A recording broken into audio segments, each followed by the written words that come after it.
इस सूरत में एक अजीम राज भी जिक्र किया गया है जो अहले मार्फत के लिए किसी कीमती ख़जाने से कम नहीं।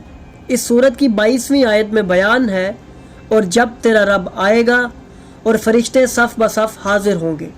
इमाम अली रज़ा अलैहिस्सलाम से जब इसकी तफसीर दरियाफ़्त की गई तो आपने इरशाद फरमाया, अल्लाह रब्बुल इज़्ज़त की यह सिफ़त नहीं है कि वो आए और जाए, बल्कि यह उसकी मखलूक की सिफ़त है, और इससे मुराद ये है कि जब तेरे रब का हुक्म आ जाएगा तो मलाइका सफ़ ब सफ़ खड़े होंगे।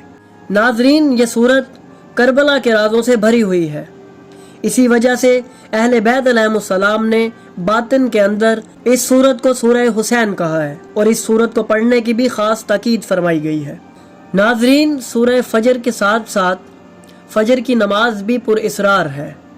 रिवायात में 5 नमाजों को 5